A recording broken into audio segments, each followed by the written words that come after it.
কথাগুলো মন দিয়া শুনবেন। গাধাকে যখন সৃষ্টি করা হলো তখন গাধাকে বলা হলো, তোমাকে সকাল থেকে সন্ধ্যা পর্যন্ত প্রচুর পরিশ্রম করতে হবে, সারাদিন পিঠে বোঝা বয়ে বেড়াতে হবে, খেতে পারবে শুধুই ঘাস, তোমার মাথায় কোনো বুদ্ধি থাকবে না, আর তোমার আয়ু দেওয়া হবে 50 বছর। এইটা শুনে গাধা বলল, হে প্রভু, আমাকে 50 বছর না দিয়ে 20 বছর আয়ু দিন, আমি এত বছর বাঁচতে চাই না। সৃষ্টিকর্তা তার এই কথা মঞ্জুর করলেন।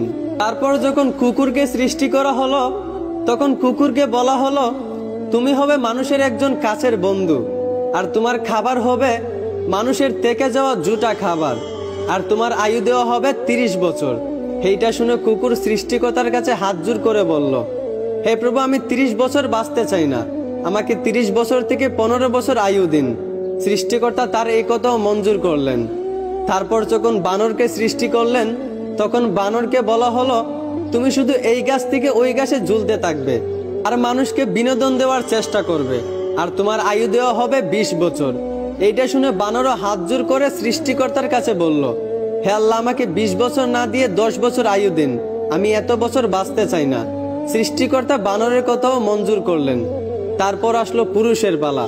পুরুষকে যখন সৃষ্টি করা হলো তখন পুরুষকে বলা হলো, তুমি হলে প্রাণীদের মধ্যে সবচেয়ে বিচক্ষণ এবং বুদ্ধিমান, এই জন্য তোমাকে প্রাণীদের শিরোমণি করা হলো, আর তোমার আয়ু দেওয়া হবে 20 বছর।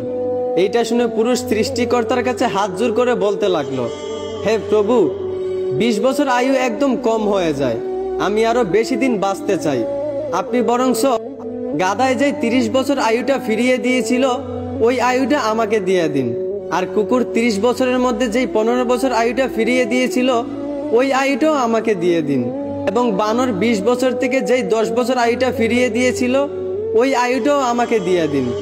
সৃষ্টিকর্তা পুরুষের এই কথাগুলো মঞ্জুর করলেন। তারপর থেকেই ছেলেরা 20 বছর পর্যন্ত পুরুষ হয়ে বাঁচে, আর যেই 30 বছর গাধার থেকে চেয়ে আনা হয়েছিল সেই 30 বছর পরিবারের বোঝা পিঠে বয়ে বাঁচে, ঠিক একদম গাধার মতোই।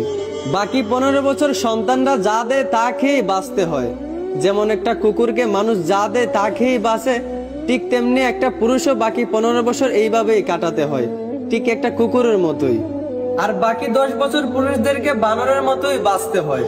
বানর যেমন এক ডাল থেকে আরেক ডালে ঝুলাঝুলি করে এবং মানুষকে বিনোদন দেয়, ঠিক তেমনি পুরুষদেরকেও বাকি 10 বছর বাঁচতে হয়, একবার ওই সন্তানের কাঁধে ঝুলে, একবার ওই সন্তানের কাঁধে ঝুলে, এবং নাতিদেরকে বিনোদন দিয়ে এইভাবেই বাকি 10 বছর বাঁচতে হয়। এইটাই পুরুষের জীবন, এইটাই বাস্তবতা। আশা করি আমার কথাগুলো বুঝতে পারছেন। ধন্যবাদ।